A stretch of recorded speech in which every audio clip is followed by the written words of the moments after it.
It feels like Wizards kinda lost their minds and they're just printing whatever they want at this point. I mean, they brought back the tribal type.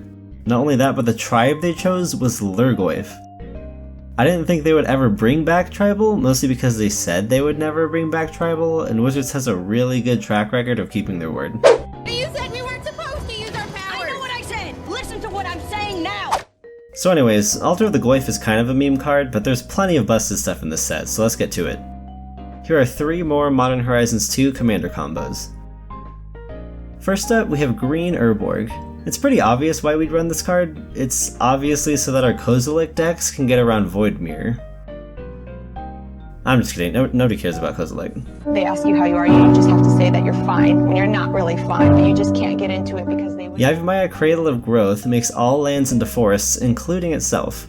You can use this card for general mana fixing or for forest synergies, like Wood Elemental, I don't know. But this land truly shines with a very specific mechanic, Forest Walk. If a creature has Forest Walk, then that means it can't be blocked if the player you're attacking has a forest. Remember that Yavimaya turns all lands into forests, so that means if your commander has Forest Walk, he'll be unblockable. If you're playing Eladamri, or maybe you're playing Lord Windgrace and you actually get to his ultimate sometimes, or you play Veldrain of Sengir because you hate yourself, then slap this land into your deck. Keep in mind that this card mostly makes sense in green decks, but it is a colorless land with no mana symbols on it, so you can run it in any deck. So yes, you can play it in your Veldrain deck if you really want to.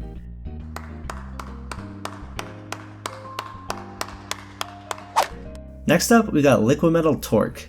There is exactly one thing I want to do with this card, and that is crush people with mono green control.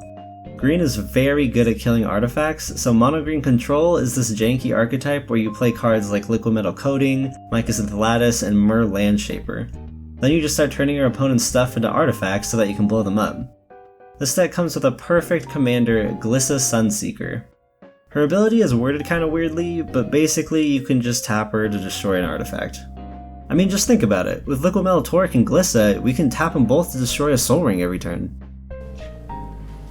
I've done the math. Checks out.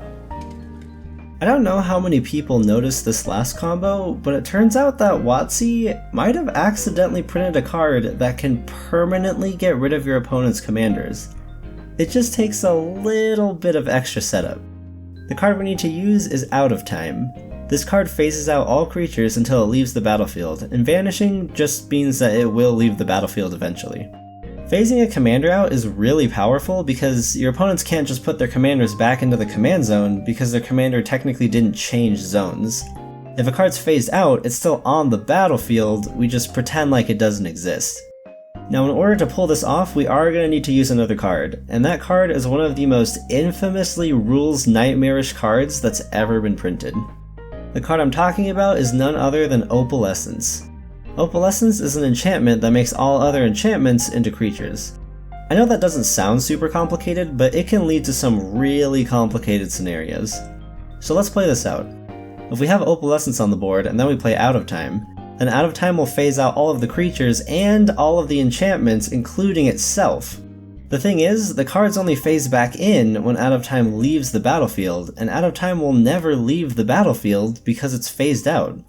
This combo is honestly really strong. It's only one color, and getting rid of your opponent's commanders forever is an extremely powerful thing to do.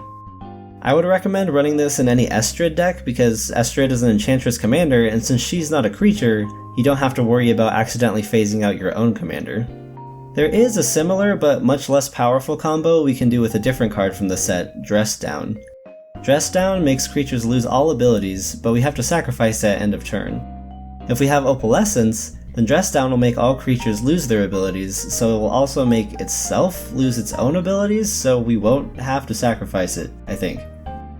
Wait, but if it loses its own ability, then does that make it lose the ability that's making itself lose its abilities?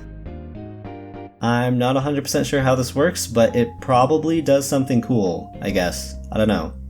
Go ask a judge or something, I'm not your mom. And it's back to trivia time. Our question from last video was which of these flavor texts is fake? And the answer is... E. Glub Glub. All of the other ones have appeared on real cards, and that's honestly kinda disappointing when you think about it. Although the goblin one is a pun, so I guess we can forgive that one. Now for this week's question. I erased all of the information from a magic card except for the picture. Can you guess what the card does? I'll give you 2 hints. 1, it has a CMC of 1. 2, the oracle text for this card's effect is just 6 words long. Hit subscribe, comment, like, hit the bell, make me a Patreon account and then donate to it, buy me DoorDash and do my laundry. Thanks for watching. Tofu out.